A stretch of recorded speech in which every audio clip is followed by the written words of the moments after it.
하나님께 예배 드리겠습니다. 여호와께 감사하라. 그는 선하시며 그의 인자하심이 영원하미로다. 아멘.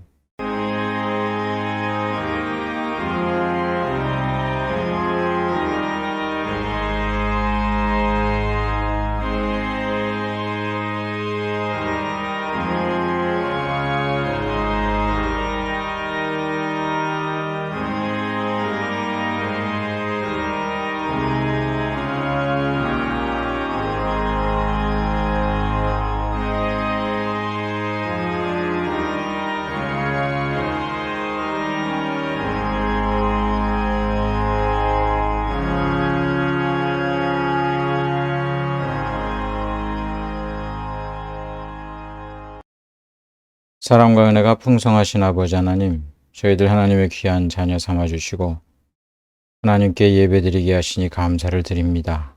이 특권과 은혜를 감사드리며 이 시간 하나님께 나아갈 때에 이 예배 가운데 함께하여 주옵소서. 예수님의 이름으로 기도드리옵나이다. 아멘.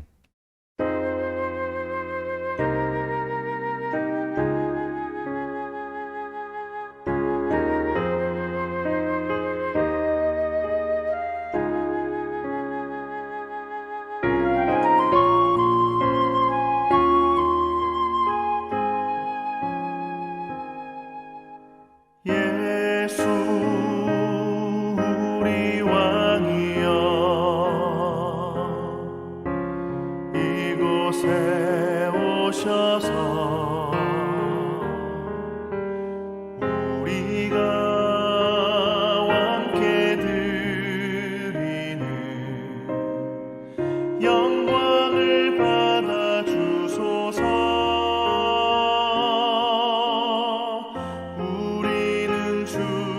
주님의 백성, 주님은 우리 왕이라.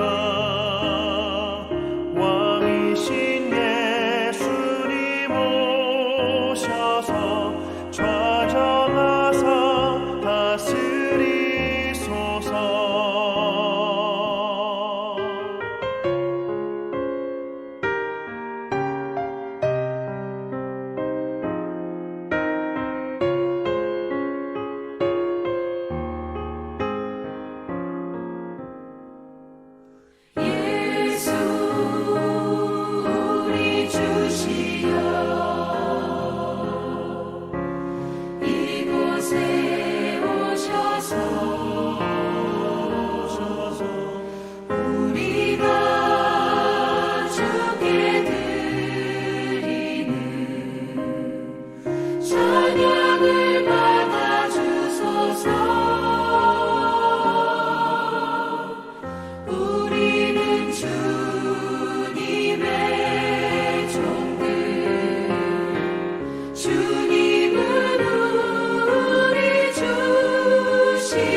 사도신경으로 신앙 고백 드리겠습니다.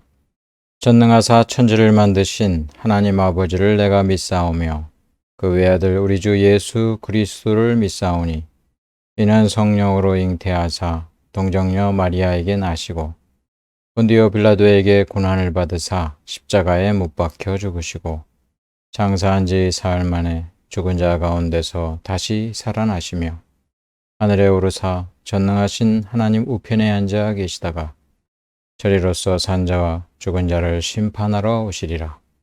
성령을 믿사오며 거룩한 공회와 성도가 서로 교통하는 것과 죄를 사하여 주시는 것과 몸이 다시 사는 것과 영원히 사는 것을 믿사옵나이다. 아멘.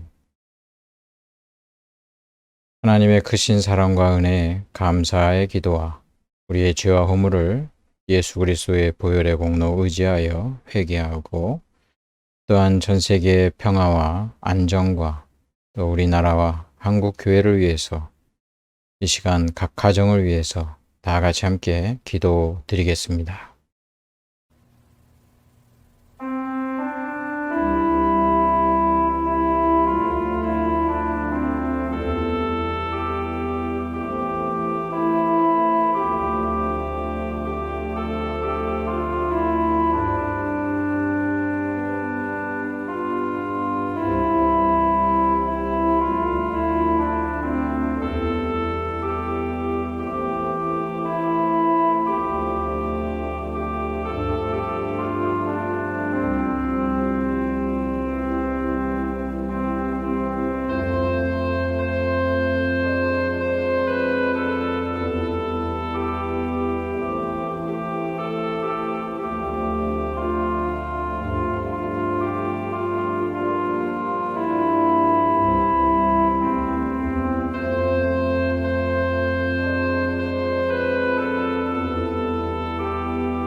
예수님의 이름으로 기도드리옵나이다. 아멘. 하나님의 말씀 에베소서 6장 17절 말씀 보겠습니다. 신약성경 316쪽입니다. 구원의 투구와 성령의 검, 곧 하나님의 말씀을 가지라. 구원의 투구와 성령의 검, 곧 하나님의 말씀을 가지라. 아멘. 구원의 확신이 의미하는 것 제목으로 하나님의 말씀 나누겠습니다. 할렐루야. 하나님의 은혜가 여러분들에게 충만히 넘치시기를 주님의 이름으로 축원합니다. 오늘 하나님의 그 말씀에 구원의 투구 이 부분을 함께 나누려고 하는데요. 오늘 그 에베소서 6장 17절은 구원의 투구를 가져라. 그렇게 우리에게 권면해주고 있습니다. 이 투구라는 것은 머리를 보호하기 위해서 전쟁 때 이렇게 보호하는 그런 장비라고 할 수 있겠죠. 오늘날 철모, 군인들이 쓰는 철모다 생각하면 되겠습니다. 오늘날 그 많은 그 어떤 그 이동수단에 있어서 특별히 그 위험한 그런 것 중에 하나가 이제 오토바이 같은 거잖아요. 오토바이 같은 경우는 이 헬멧을 쓰느냐 쓰지 않느냐가 정말 그 생사를 좌우합니다.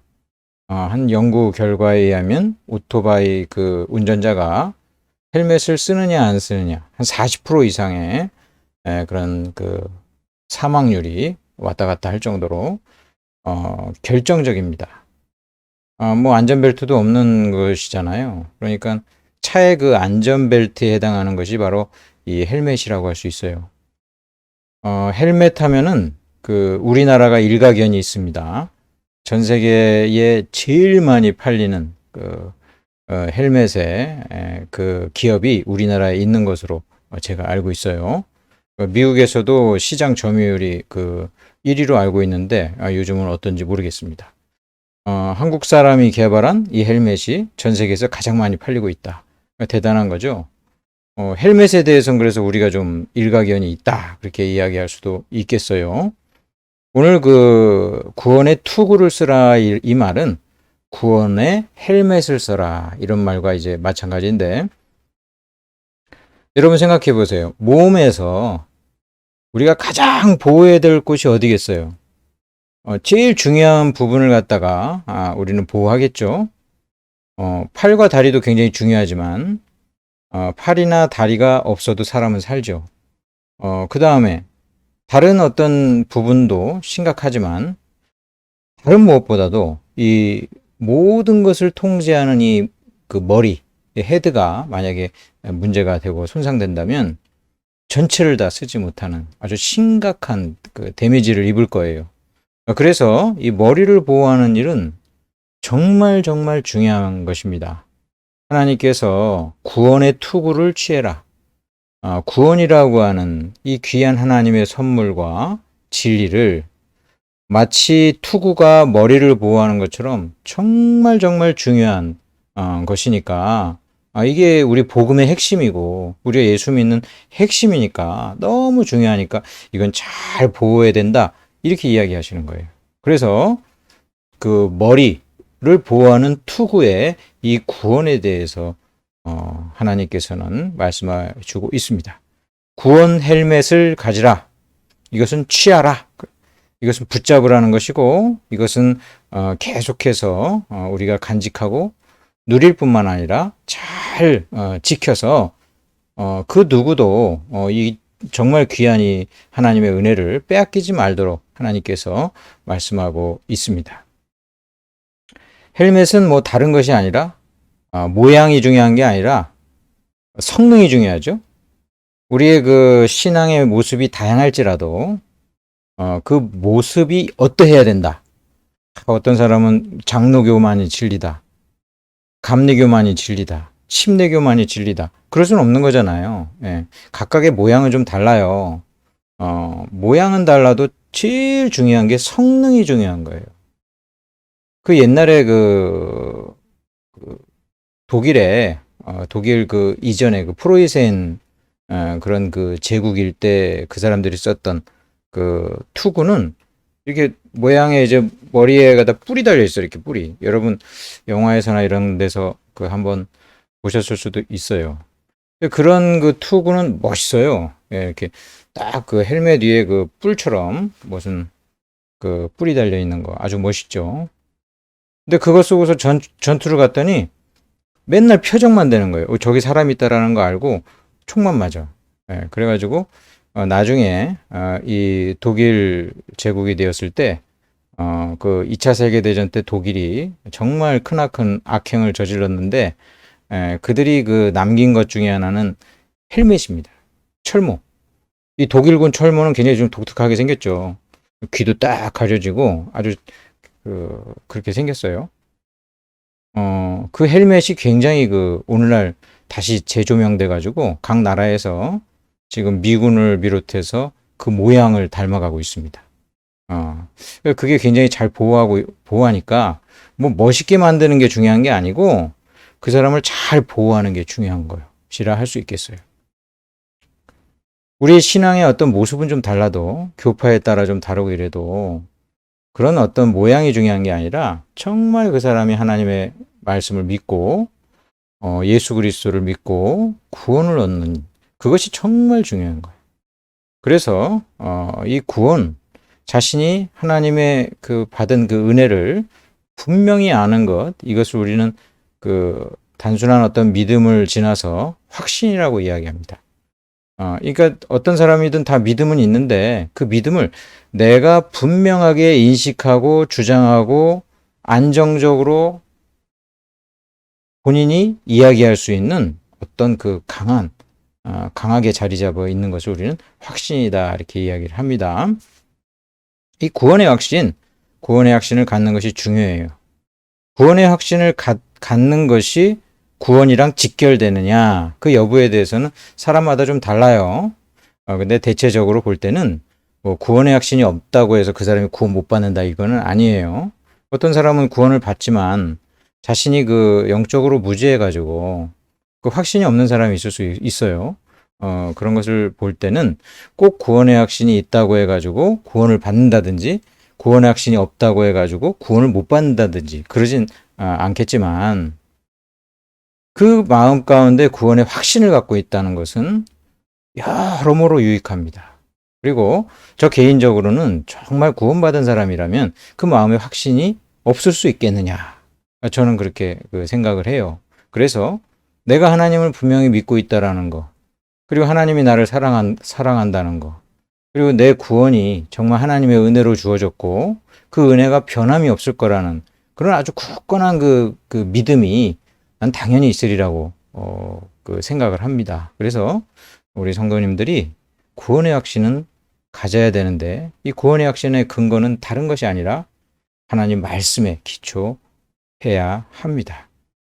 베드로후서 1장 10절에 그러므로 형제들아 더욱 힘써 너희 부르심과 택하심을 굳게 하라.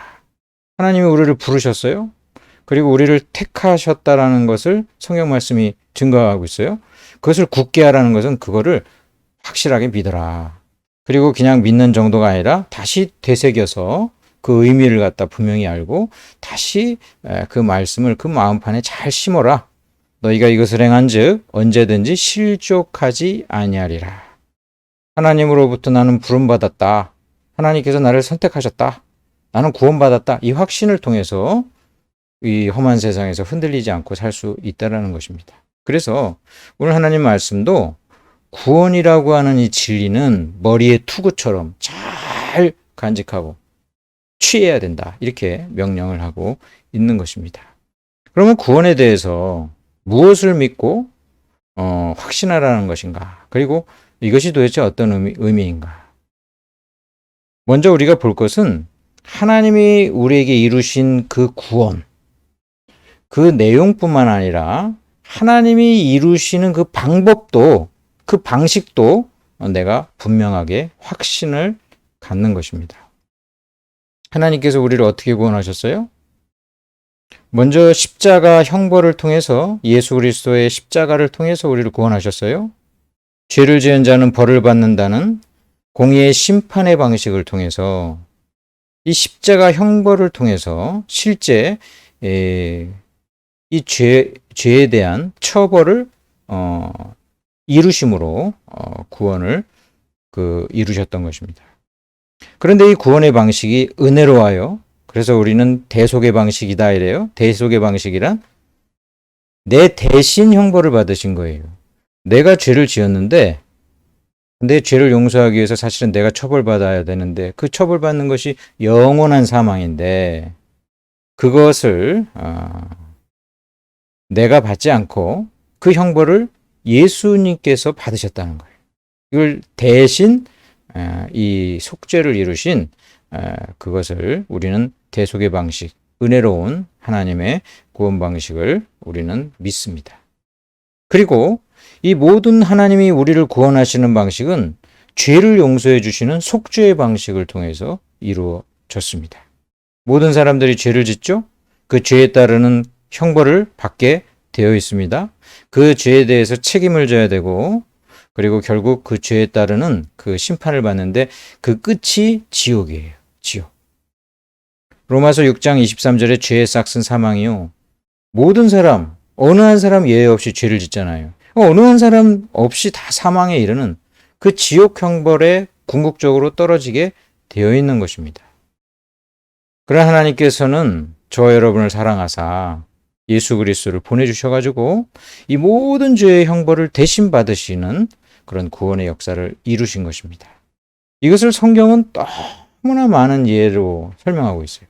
구약의 무수한 제사제도와 구약의 무수한 그 예언의 말씀을 통해서 하나님께서 이 속죄의 방식, 죄 용서의 방식을 이야기하시고 계시고 이 모든 것이 신약시대의 예수 그리스도를 통해서 모든 것이 이루어졌다라는 것을 분명하게 기록하고 있어요. 그래서 성경을 누구나 보고 믿는 사람은 하나님이 우리를 어떻게 구원하시느냐? 예수님 보내주셔서 내 대신 죄를 용서해 주시고 형벌 받으심으로 내가 죄사함 받음으로 구원을 받는다. 이런 진리를 누구나 성경을 통해서 볼 수가 있는 것입니다.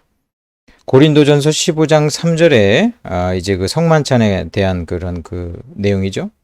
내가 받은 것을 먼저 너희에게 전하였노니 이는 성경대로 그리스도께서 예수님 말씀하시는 거죠. 그리스도께서 우리 죄를 위하여 죽으시고 이게 복음이죠. 예수님께서 나를 위해 죽으셨다.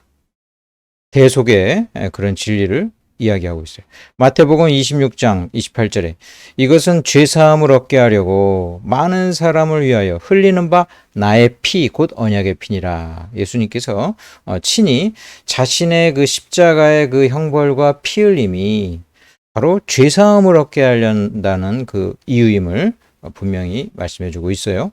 갈라디아서 1장 4절에 그리스도께서 하나님 곧 우리 아버지의 뜻을 따라 이 악한 세대에서 우리를 건지시려고 우리 죄를 대속하기 위하여 자기 몸을 주셨으니.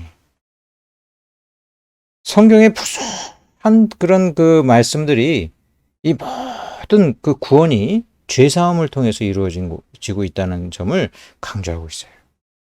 그래서 구원은 죄 용서의 방식입니다. 주님께서 내 죄 대신 십자가에 처형당하심으로 나의 모든 죄값이 탕감되고 지불되었다라는 것, 이것을 우리는 믿습니다.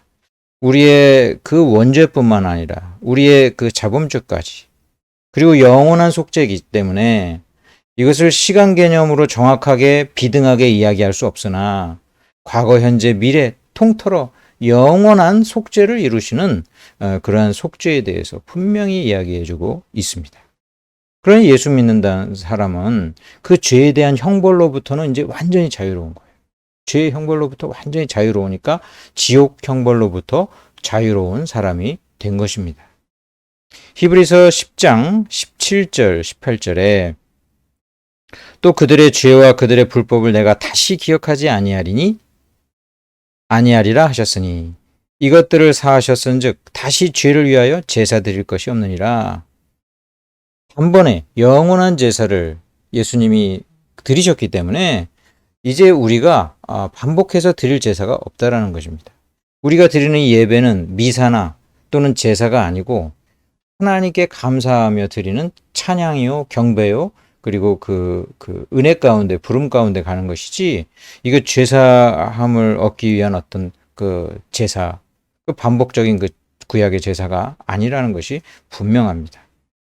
여기서 우리가 혼동하지 말아야 될 것은 내 그 죄책은 없어지는 거예요. 죄에 대한 책임, 죄를 짓는 자마다 형벌을 받는 그 책임은 완전히 다 사라지는 거예요. 그러나 우리 가운데 있는 죄성은 존재합니다. 이 세상에 살아가면서 우리는 아직 죄성이 있기 때문에 죄에 대한 책임감은 면제되지만 계속 죄를 지어요. 그래서 구원받아서 마땅히 죄를 지을 수 없는 존재인데 죄를 지니까 하나님 앞에 우리는 날마다 나아가면서 회개하는 거예요. 근데 회개할 때에 구원받기 위해서 회개하는 게 아니고 구원받았으니까, 용서함 받았으니까 회개를 하는 거예요. 이게 세상에서의 어떤 그 회개와 달라요. 내가 그 잘못을 했으면은 용서함을 받아야 되는 그런 차원이랑 완전히 이미 용서함을 받은 자가 그 상대에게 다시 용서를 구하는 이런 그 독특한 방식을 갖고 있어요. 죄에 대한 책임은 완전히 사라졌고 면제가 되었지만 죄성은 남아 있기 때문에 하나님 앞에 우리는 황송한 마음으로 날마다 죄를 고백하고 또 회개하는데, 이 회개는 아까 맨 처음에 예수 그리스도를 통해서 완전히 탕감된 그 기반 위에서 하는 거예요. 구원받았기 때문에 이제 하나님께 나아갈 수 있게 된 것이고, 이것을 통해서 내가 천국 가기 위해서 회개하는 것은 아니에요. 하나님과의 그 관계 때문에 우리는 날마다 회개는 해야 됩니다. 그래서 이 땅에서 그 예수 믿는 사람도 죄를 짓는데 주님께 회개함으로 날마다 거룩한 삶을 살아야 되고, 늘 기억해야 될 것은 예수 믿는 사람들에게는 더 이상 죄에 대한 형벌이 없다.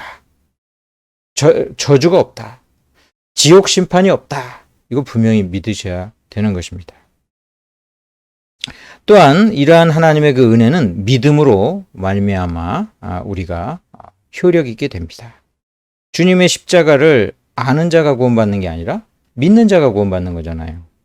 로마서 10장 9절에 네가 만일 네 입으로 예수를 주로 시인하며, 이거는 그 입술의 그 공개적인 고백을 의미하죠. 그런데 어떤 사람은 입술로만 그렇게 이야기할 수 있을 수도 있죠. 그 다음 뭐라고 말합니까? 또 하나님께서 그를 죽은 자 가운데서 살리신 것을 네 마음에 믿으면, 이거 확실하게 믿는 거예요. 여기서 그러니까 앞에서의 시인은 단순히 그냥 고백하는 그런 것이 아니라 믿음의 고백인 거예요. 예수님을 나를 구원하신 구원자일 뿐만 아니라 내 인생의 주인이라는 주님이라는 것을 내가 고백하고, 또 예수님의 그 부활을 믿는다는 것은 예수님의 십자가의 죽음도 믿는 거예요. 예수님의 십자가의 죽으심을 통해서 내 모든 죄가 이제 형벌을 대신 받아서 받고 십자가에 달려 죽으시고, 부활하심을 통해서 그 예수님과 연합된 우리에게 의를 주시는 그 하나님의 모든 은혜를 믿으면 구원을 받으리라. 구원을 받으리라. 꼭 믿어야 됩니까? 이 모든 사람이 다 구원을 받는 건 아니죠. 원래가 모든 사람은 심판받게 되어 있는데 그 중에 일부를 하나님이 택하셔가지고 건지셔서 구원하시는 거잖아요. 그 일부에게 선물을 주시는 거예요. 근데 선물로 인해서 감사하고 이 선물로 인해서 친밀하게 될 그런 사람들이 구원을 누리는 것이지, 이 선물 준다고 해도 관심도 없고 감사치도 않고 아예 그냥 그 거부하는 사람들에게 이러한 은혜가 주어지지 않는 것입니다. 그러니까 믿음으로 우리는 구원을 받게 되는 것입니다. 자, 그러면 자 보세요. 하나님께서 인간을 구원하는 방식이 십자가 형벌을 통해서, 대속의 방식을 통해서, 죄 용서를 통해서, 믿음을 통해서, 아니 이런 방식밖에는 구원이 없나? 이런 생각을 할 수 있겠죠. 아니 하나님이 우리를 구원하시려면 꼭 이 방법밖에 없었을까? 이렇게 생각할 수 있겠잖아요.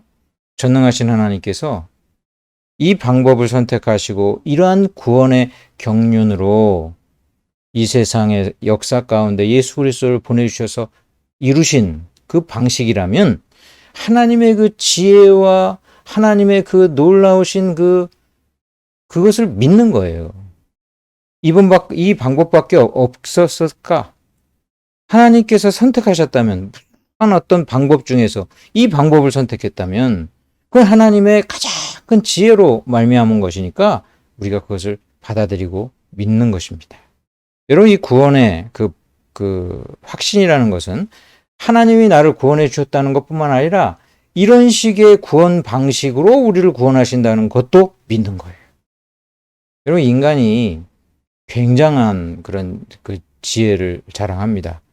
그 오늘날 그 문명을 보면은 발명품들이나 뭐 이런 것들 보면은 놀랍죠. 예. 다 내가 상상할 수도 없는 정도의 그런 지식과 지혜를 가진 사람들이 무수히 많아요.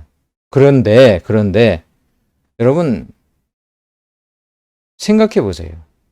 그 엄청난 지혜를 가진 사람들, 엄청난 지혜라고 우리는 때로는 감탄을 하지만 우리가 모르는 거 생각하면은 모르는 게 너무나 많아. 너무 많아요. 우리 인간이 갖는 그 지혜는 뛰어난데 하나님이 갖는 그 지혜의 그 무한대함을 우리는 감히 상상조차 할 수 없어요. 인간이 모르는 게 훨씬 많아요. 훨씬 많아요. 그런 모르는 사람이 판단하기에 어떻게 하나님이 이루시는 그 구원과 구원의 방식에 대해서 어떻게 알 수 있겠어요? 그냥 받아들일 뿐이에요. 받아들일 뿐이에요. 은혜를 받은 사람들은요, 이게 하나님의 은혜를 받아서 믿으면 이게 이해가 돼. 근데 그러지 않고 딱 이것을 보면은 세상 사람들의 눈에는 왜 꼭 그런 방식이어야 될까? 예수님이 십자가에 달려 죽으시고 하나님의 아들이라 하는 분이 왜 그런 식으로 해가지고 구원을 이루실까? 그런 질문을 할 수 있어요. 그 믿지 않음으로 알지도 못하는 그런 처사예요. 하나님으로부터 그 은혜를 받은 자는 그러지 않아요.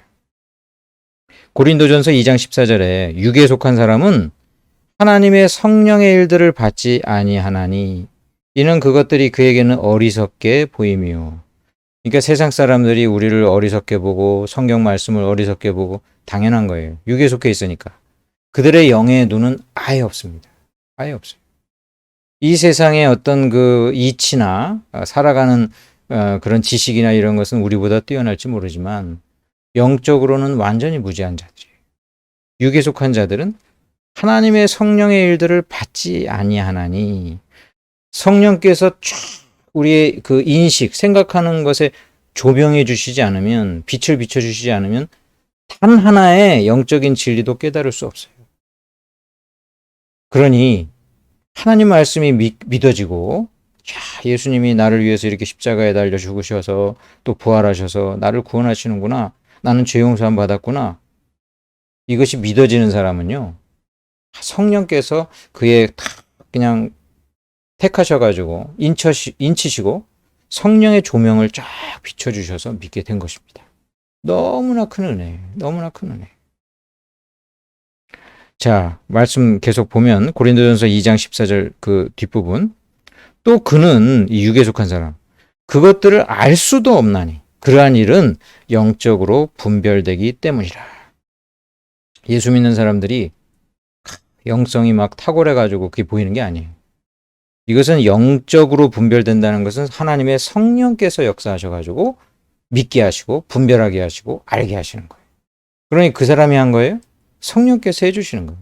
하나님이 우리를 믿게 하시고 알게 하시고, 그래가지고 야, 하나님이 나를 구원해 주셨구나. 이게 죄의 용서의 하심으로 구원해 주셨구나. 그리고 하나님께서 이러한 그 역사 가운데 예수님 보내주시고, 그리고 그 예수 그리스도께서 십자가에 달려 죽으시고 부활하시는 이 모든 과정을 통해 나를 구원하셨구나. 너무 감사하다. 하나님의 그 지혜와 그 능력을 찬양하고 경배하게 되는 것입니다. 여러분, 구원에 대해서 우리가 확신한다는 것은 결국 하나님이 나를 사랑하신다는 것을 확신하는 겁니다. 하나님이 나를 사랑하시는구나. 그걸 확신하는 거예요. 구원에 대한 확신이라는 것은 하나님께서 나를 변함없이 사랑하신다. 바로 그 믿음 위에 세워지는 거예요. 하나님이 왜 나를 구원하셨을까? 그 성경에 분명히 이야기합니다. 하나님 우리 사랑하니까, 그리고 하나님께서 원하시니까 나를 구원하시고 택하셨다. 그렇게 이야기하십니다. 구원의 확신은 이처럼 하나님이 나를 사랑하셔서 구원하셨다는 것을 확신하는 거예요. 왜 우리를 죄 용서하시려고 그래요? 사랑하시니까. 왜 우리와 함께 살려고 해요? 우리를 사랑하시니까. 왜 우리에게 은혜를 주시고 오늘날도 이렇게 돌봐주시려고 해요? 나를 사랑하니까. 성경에서 우리를 사랑하신다는 하나님의 말씀이 가득한데 여러 가지 비유가 있는데 그 중에 대표적으로 나를 사랑하신다는 나는 그 분명한 그런 그 진리가 내가 하나님의 자식이 됐다는 거예요.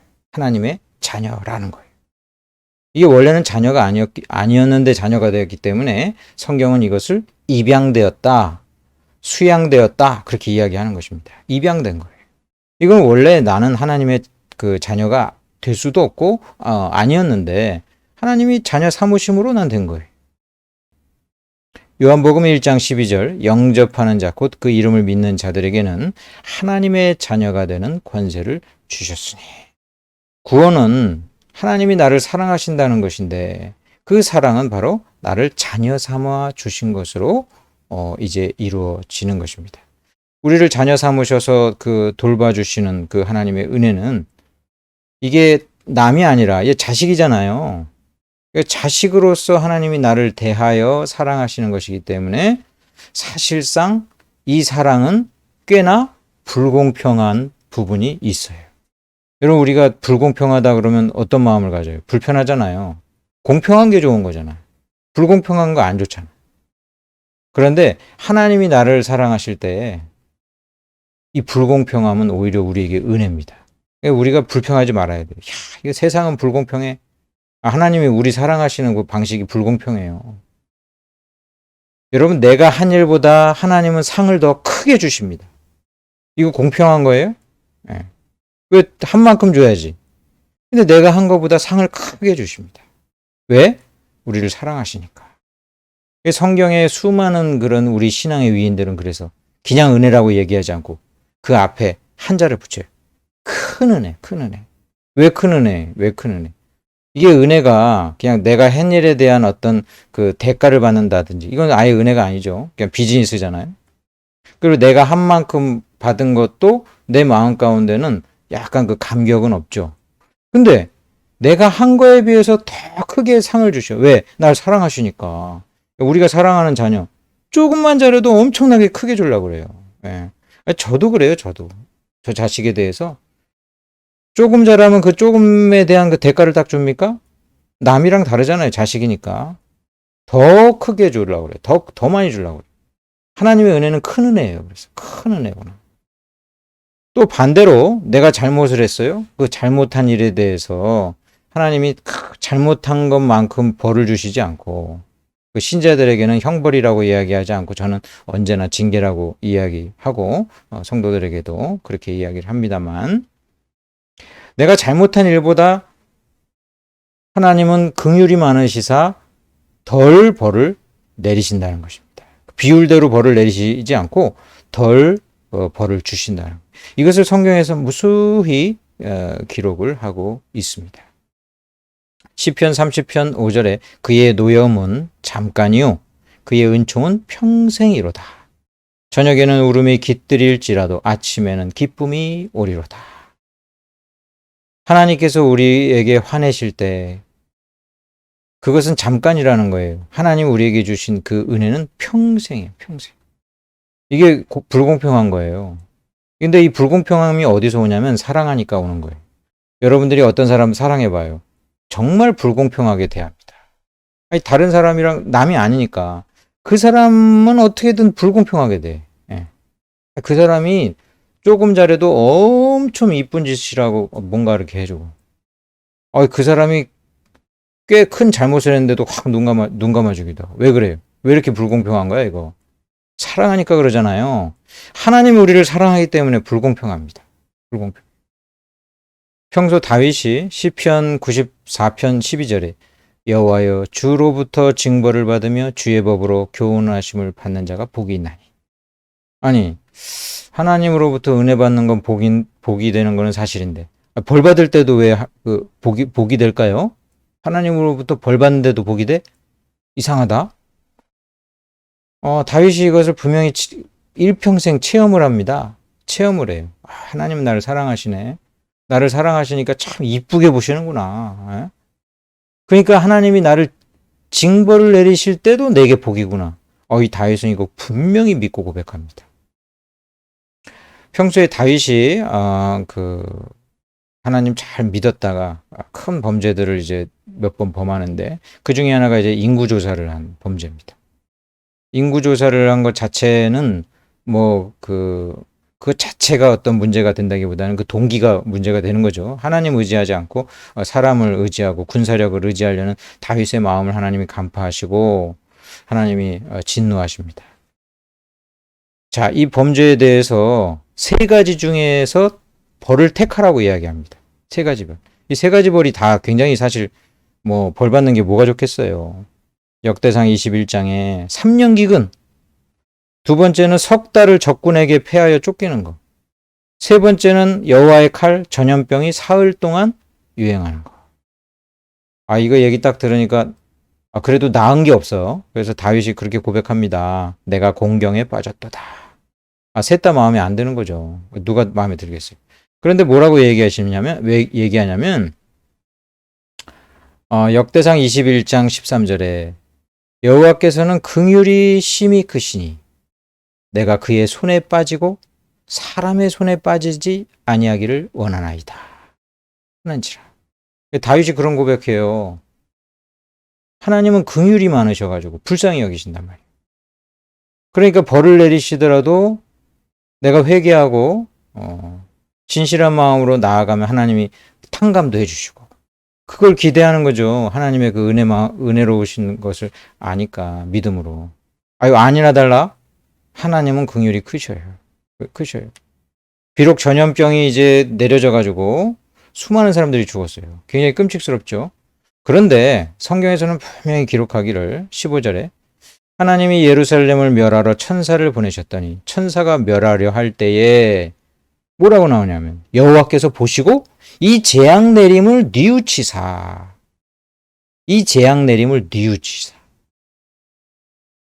다윗이 고백한 것이 맞았죠? 하나님은 긍휼이 크셔가지고 원래 딱 멸하기로 돼 있다가 마음을 돌이키시는 거예요. 이 마음을 돌이키셨다는 성경의 하나님의 그 마음의 그런 표현들은 그런 그 하나님의 그 마음이 이렇게 됐다 저렇게 됐다 이런 것을 의미하는 것은 아니고 그 하나님의 그 은혜로운 긍휼이 많으신 것을 표현하고자 이렇게 이야기를 하는 거예요. 재앙 내림을 뉘우치사 멸하는 천사에게 이르시되 족하다. 이제는 내 손을 거두라. 여러분, 하나님께서는요, 우리를 사랑하셔요.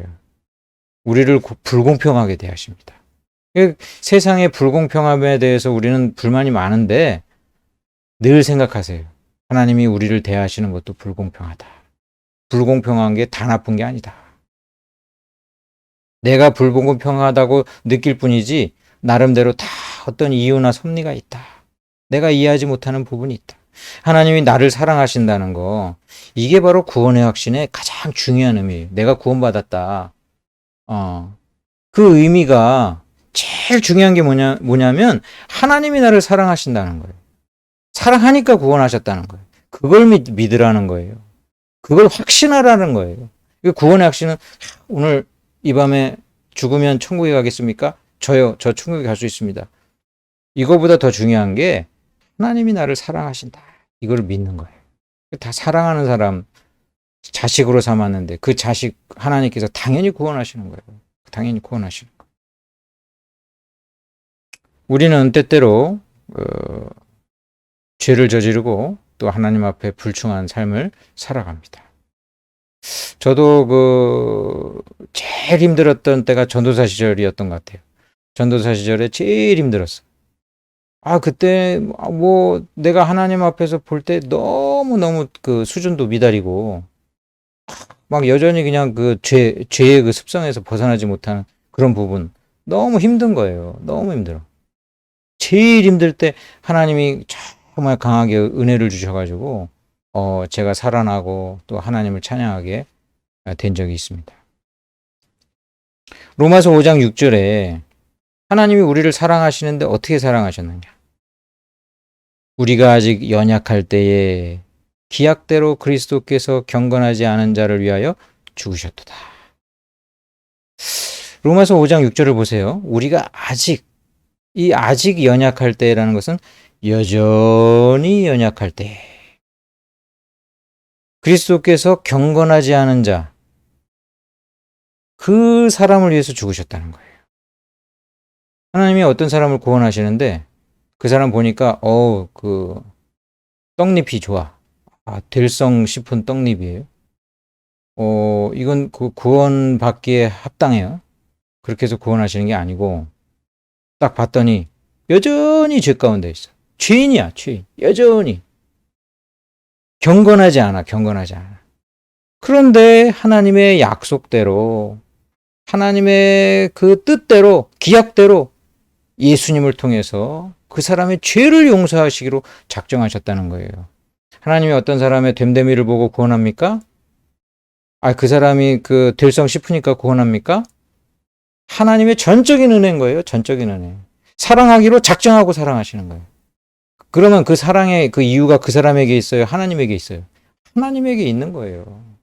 그 사람에게 있는 게 아니에요. 아직 죄인일 때, 연약할 때 하나님은 우리를 구원하셨다고 이야기하고 계셔요.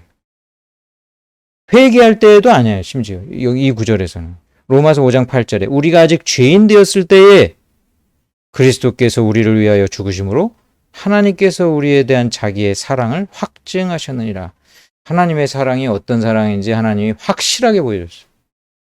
야, 너 아직 회개도 덜 했고 여전히 죄인이고, 그리고 너는 될 어떤 것이 있어서 그런 것이 아니고 너의 선한 행위 때문이도 아니고 네가 열심으로 하나님 앞에 나아가서 때문도 아니고, 이거는 내가 너를 사랑하기로 작정하고 너를 사랑하기 때문에 구원하는 거야.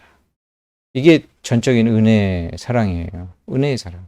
그러니까 여러분, 구원의 확신이라는 것은 하나님이 나를 사랑하신다는 것인데, 그때의 그 사랑은 어떤 사랑이에요?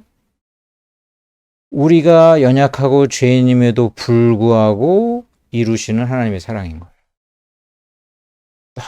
너무 깊으신, 그리고 너무나 정말 인간으로서는 이해할 수 없는 사랑이에요. 이해할 수 없는 사랑. 이 사실을 굳게 믿는 거예요. 마귀가 우리를 공격하는 거예요. 야, 네 그 살아가는 그런 모습을 보면 하나님이 너 잘도 사랑하겠다. 어? 하나님이 너 싫어할 걸. 구원시켜줬는지 몰라도 후회하실 걸.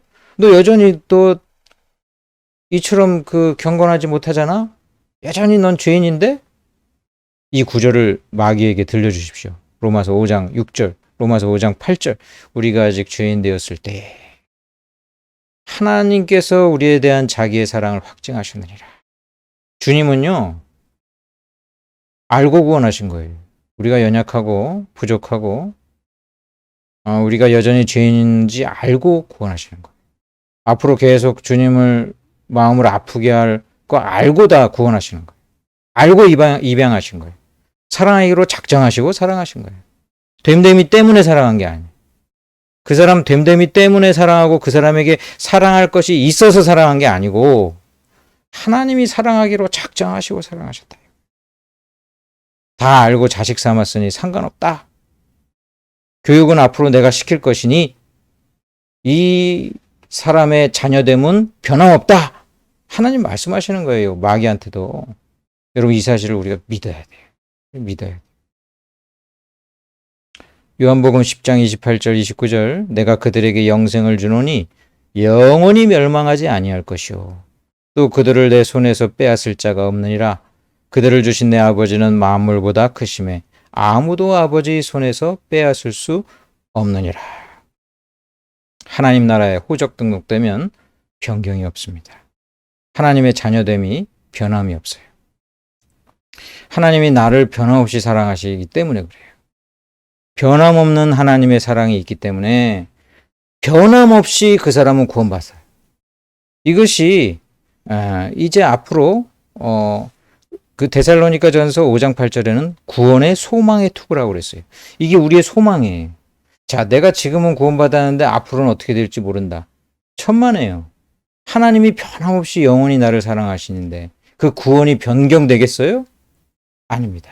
하나님이 우리를 끝까지 하나님 떠나지 않도록 하나님이 붙드셔가지고 인내하게 하셔가지고 마침내 구원을 이루시는 거예요.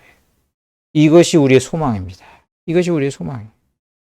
그래서 데살로니가 전서 5장 8절에는 구원의 소망의 투구라고 그랬어요. 그냥 투구가 아니고 구원의 소망의 투구. 하나님께서는 우리를 마침내 구원해 주십니다.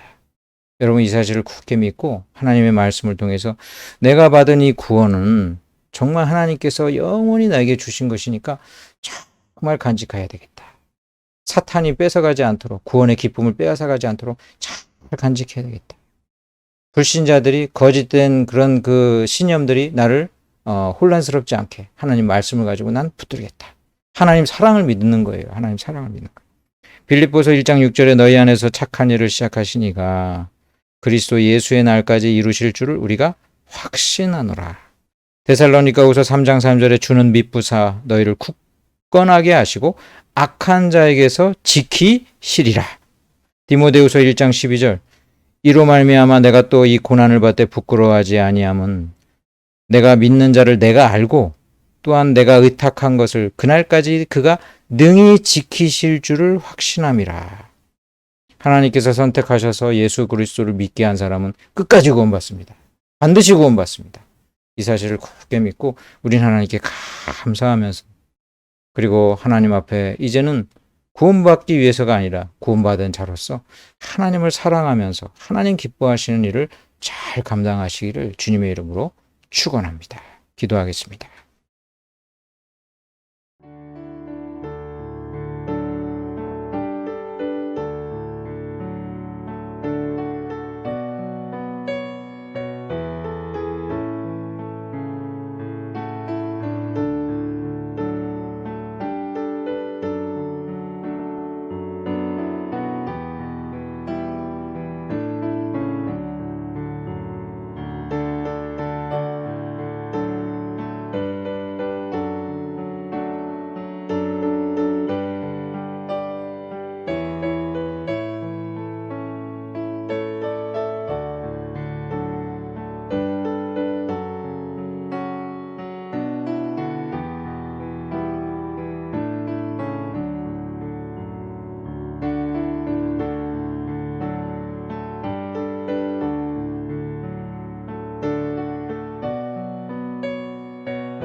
있으신 주 이름 찬송합시다.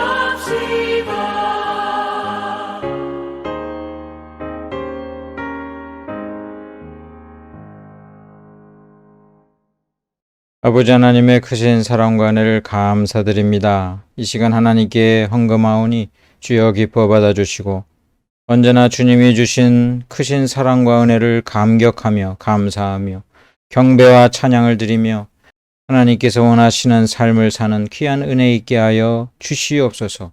육신이 연약한 자들을 특별히 기억하셔서 어루만져 주시고 고쳐주시고 싸매어 주시고 회복시켜 주시옵소서.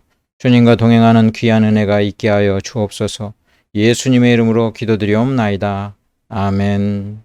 축도하겠습니다. 지금은 우리 주 예수 그리스도의 은혜와 아버지 하나님의 크신 사랑과 성령님의 위로교통 충만하게 하시는 은혜가 이제 주님의 크신 사랑과 은혜를 기억하며 구원의 투구를 힘써 쓰는 귀한 성도들 한 명 한 명 위에 각처에서 예배드리는 모든 자들 위에 구원받아야 될 자들 위에 이제로부터 영원토록 함께 있을지어다. 아멘.